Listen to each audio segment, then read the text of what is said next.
참소망의 새 아침이 밝았습니다. 2024년 7월 1일 월요일 새벽 기도회를 시작하도록 하겠습니다. 다 같이 찬송가 290장을 찬양하시겠습니다.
오늘 하나님께서 저희들에게 주신 말씀은 예레미야 26장 1절에서 15절입니다. 예레미야 26장 1절에서 15절 말씀을 읽겠습니다. 유다의 왕 요시야의 아들 여호야김이 다스리기 시작한 때에 여호와께로부터 이 말씀이 임하여 이르시되 여호와께서 이와 같이 말씀하시니라. 너는 여호와의 성전 뜰에 서서 유다 모든 성읍에서 여호와의 성전에 와서 예배하는 자에게 내가 내게 명령하여 이르게 한 모든 말을 전하되 한마디도 감하지 말라. 그들이 듣고 혹시 각각 그 악한 길에서 돌아오리라. 그리하면 내가 그들의 악행으로 말미암아 그들에게 재앙을 내리려 하던 뜻을 돌이키리라. 너는 그들에게 이와 같이 이르라. 여호와의 말씀에 너희가 나를 순종하지 아니하며 내가 너희 앞에 둔 내 율법을 행하지 아니하며 내가 너희에게 나의 종 선지자들을 꾸준히 보내 그들의 말을 순종하라고 하였으나 너희는 순종하지 아니하였느니라. 내가 이 성전을 실로같이 되게 하고 이 성을 세계 모든 민족의 저주거리가 되게 하리라 하셨느니라. 예레미야가 여호와의 성전에서 이 말을 하매 제사장들과 선지자들과 모든 백성이 듣더라.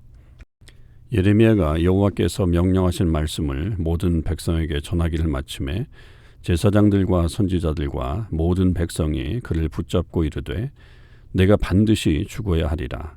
어찌하여 내가 여호와의 이름을 의지하고 예언하여 이르기를 이 성전이 실로같이 되겠고 이 성이 황폐하여 주민이 없으리라 하느냐 하며 그 모든 백성이 여호와의 성전에서 예레미야를 향하여 모여드니라. 유다의 고관들이 이 말을 듣고 왕궁에서 여호와의 성전으로 올라가 여호와의 성전 새 대문의 입구에 앉음에 제사장들과 선지자들이 고관들과 모든 백성에게 말하여 이르되 이 사람은 죽는 것이 합당하니 너희 귀로 들음같이 이 성에 관하여 예언하였습니다. 예레미야가 모든 고관과 백성에게 말하여 이르되 여호와께서 나를 보내사 너희가 들은 바 모든 말로 이 성전과 이 성을 향하여 예언하게 하셨느니라. 그런즉 너희는 너희 길과 행위를 고치고 너희 하나님 여호와의 목소리를 청종하라. 그리하면 여호와께서 너희에게 선언하신 재앙에 대하여 뜻을 돌이키시리라. 보라, 나는 너희 손에 있으니 너희 의견에 좋은 대로 옳은 대로 하리니와 너희는 분명히 알아라. 너희가 나를 죽이면 반드시 무죄한 피를 너희 몸과 이 성과 이 성 주민에게 돌리는 것이니라.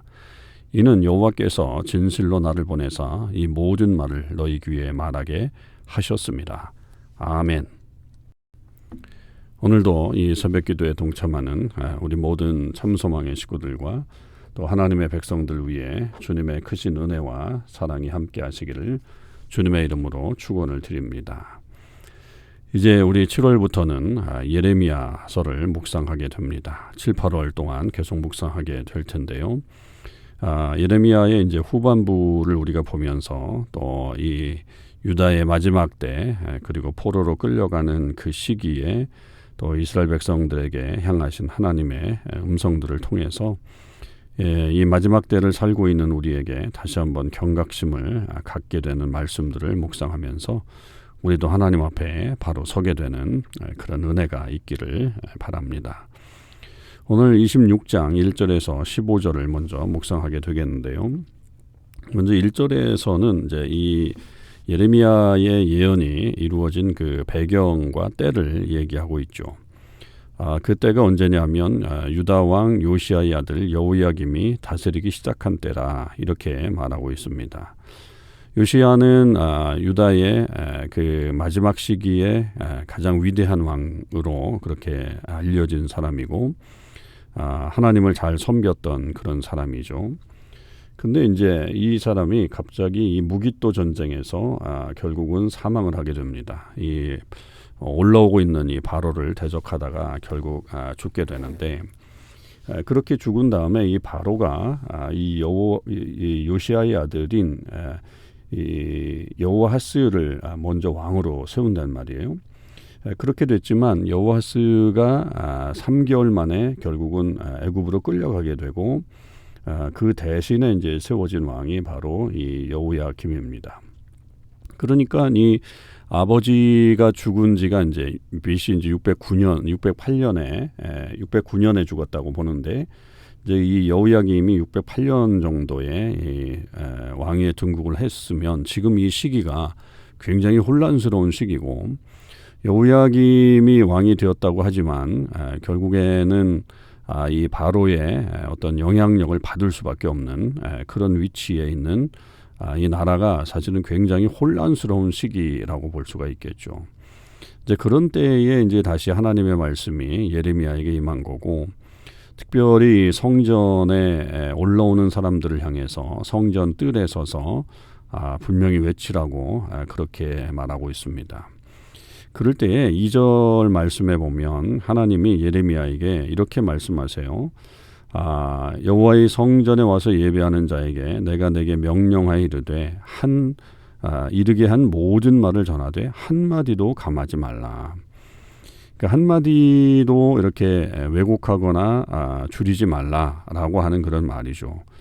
왜 그러냐면 사실은 이 예레미야 안에도 이 상당한 불편함과 또 이런 어떤 어려움이 있었을 거예요. 계속해서 예레미야는 이 예루살렘의 멸망에 대해서 이야기를 했고 그 앞에서도 계속 예레미야를 향한 공격들이 있었기 때문에 그도 뭐 그런 공격을 받고 싶은 마음이 없었겠죠. 그러니까 어떤 마음의 타협이 있을 수 있고 하나님의 말씀을 자기가 좀 이렇게 편하게 전하려고 하는 그런 마음도 있었을지 모르겠습니다. 그 마음을 아셨는지 하나님은 예레미야에게 한마디도 감하지 말라 이렇게 말씀하셨죠. 결국 이것이 선지자, 하나님의 사람, 오늘날 뭐 설교자에 해당하는 사람들에게 주시는 하나님의 말씀이다. 이렇게 볼 수가 있겠죠. 그러니까 하나님의 말씀을 한마디도 감하거나 더하거나 그러지 말고 오직 하나님의 말씀대로 전하는 것이 오늘날의 설교자 또 하나님의 사람들의 그런 모습이어야 한다는 것을 깨닫게 하죠. 그렇게 하면서 이제 예레미야가 전했던 말씀은 결국 너희들이 하나님의 말씀에 순종하지 아니하였다. 그리고 선지자들을 꾸준히 보냈지만 그들의 말도 순종하지 아니하였다. 그렇기 때문에 이 성전에 대해서 결국 하나님이 멸망시킬 것이다. 그것을 표현한 게 이제 실로같이 되게 하고라고 하는 겁니다. 이 실로가 이제 예전에 하나님의 법궤가 있었던 그런 장소였죠. 그런데 이제 그 이후로 이 실로는 완전히 파괴되었고 더 이상의 이제 어떤 그런 역할들을 감당하지 못했던 것처럼 지금 이 성전이 있는 것 같지만 그러나 곧 폐허가 되게 될 것이다. 순종해라. 하나님의 마음은 거기에 있지만 너희들이 순종하지 않으면 결국에는 멸망당하게 될 것이다 라고 하는 것을 말씀하고 있습니다. 그래서 이 예레미야의 이 말이 이 예언이 사람들을 힘들게 했죠. 그래서 결국은 이 제사장들과 선지자들과 모든 백성이 예레미야를 이제 붙잡죠. 체포해가지고 재판에 올립니다. 그래서 사람들은 뭐 이미 다 들었기 때문에 무슨 특별하게 더 이상의 어떤 증인이 필요하진 않는 겁니다. 왜냐하면 성전 뜰에 서서 외쳤기 때문에 뭐 이것을 들은 사람이 한두 사람이 아니었을 거니까 그렇게 해서 결국은 이 재판 자리에 앉게 됩니다. 그럴 때에 거기서도 예레미야는 이 모든 고관과 백성에게 12절 이하에 이렇게 말을 하죠. 여호와께서 나를 보내사 너희가 들은 바 모든 말로 이 성전과 이 성을 향하여 예언하게 하셨다. 그러니까 자기의 말은 내가 그냥 하는 말이 아니라 하나님의 말씀이다 라고 하는 것을 분명히 한 다음에 13절이죠. 그런즉 너희는 너희 길과 행위를 고치고 너희 하나님 여호와의 목소리를 청종하라. 그리하면 여호와께서 너희에게 선언하신 재앙에 대하여 뜻을 돌이키시리라. 그러니까 하나님의 마음은 여기에 분명히 이렇게 너희들이 순종하지 않기 때문에 이런 일이 벌어지게 될 터인데 순종하게 된다면 하나님께서 뜻을 돌이키실 것이다. 그렇게 전하고 있는 겁니다. 그러니까 지금 하나님의 그 심판에 대해서 예언하고 있지만 그러나 그 심판이 오기 전에 회개한다면 하나님의 크신 은혜와 또 사랑 가운데 다시 회복의 역사들이 일어날 수 있다라고 하는 것을 말하죠. 그럴 때에 이 사람들이 그것을 듣지는 않잖아요. 분명히 듣지 않고 계속 이 예레미야를 핍박하는 것을 볼 수가 있습니다. 말씀드렸듯이 지금 이 상황은 지금 상당히 나라적으로 국가적으로 위기의 상황이죠. 그러니까 왕도 자기 마음대로 세운 게 아니라 애굽의 이 바로에 의해서 세워진 그런 왕이었고 그런 모습 속에서 결국 백적 간두 앞에 선 유다의 어떤 그런 시간들입니다. 그럼에도 불구하고 이들은 하나님께서 자기들을 지켜주실 것이라고 하는 막연한 기대감만 가지고서 살았다라고 하는 것입니다.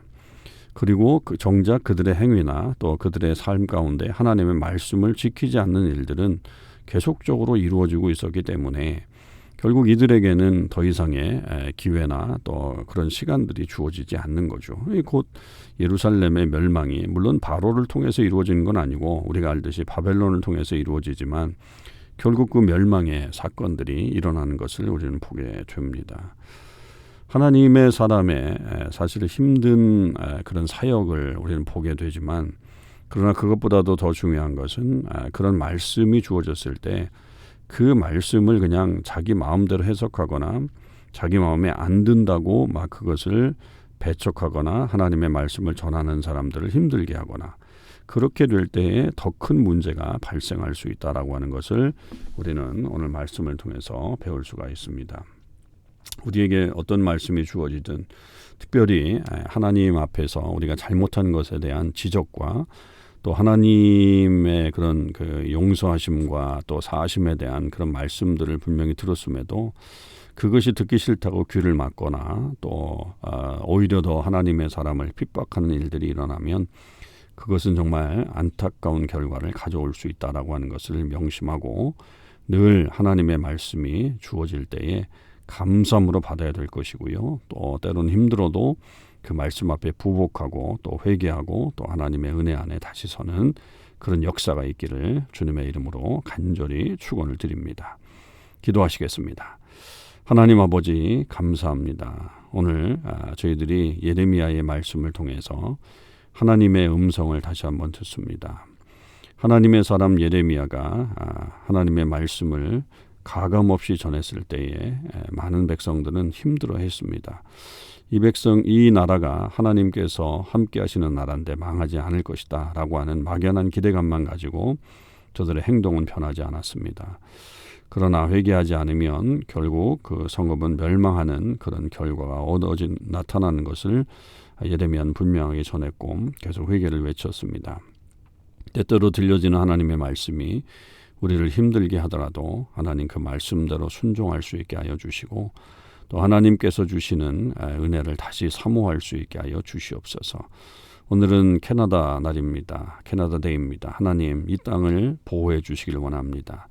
이 땅의 주인이 하나님이 되시기를 원합니다. 그래서 다시 패역해가는 이 땅에 하나님의 은혜와 사랑이 넘치게 하여 주시옵소서.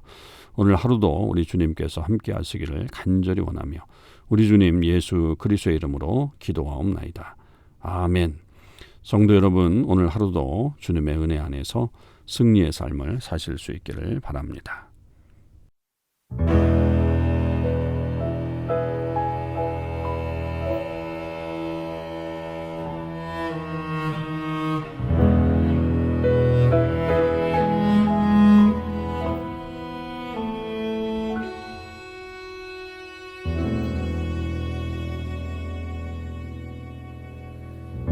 하나님의 마음 어떠하셨을까?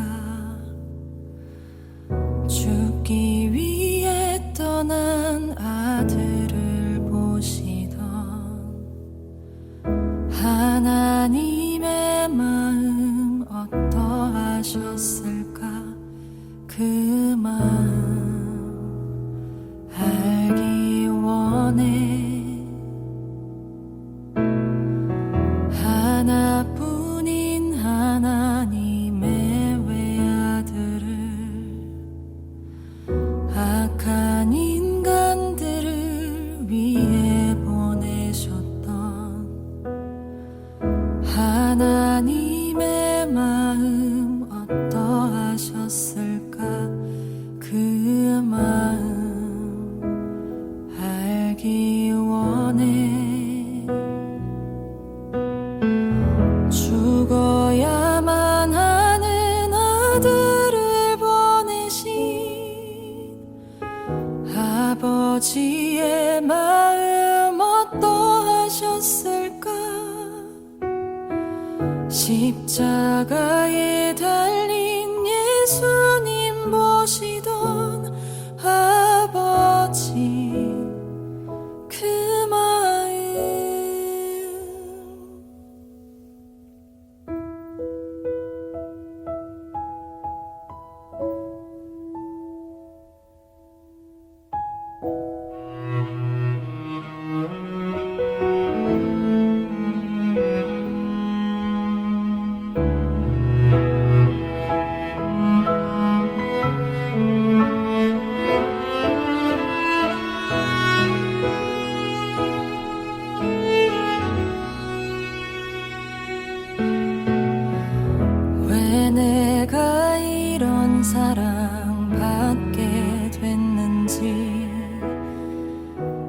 사랑 얼마나 큰지도 몰랐네.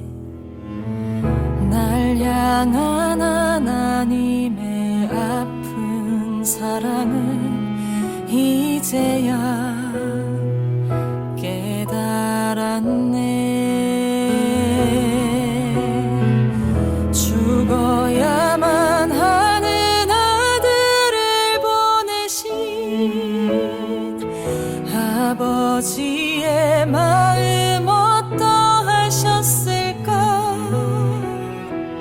십자가에 달린 예수님 보시던 아버지 그 마음,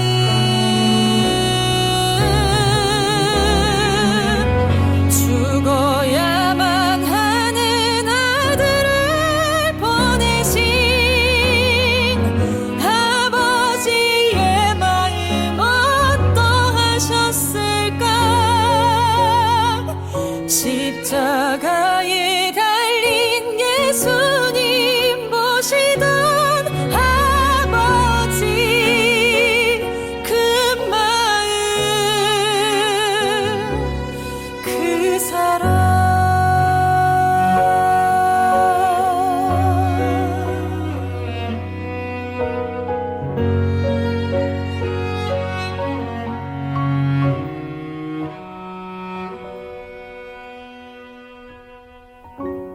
하나님의 마음 어떠하셨을까.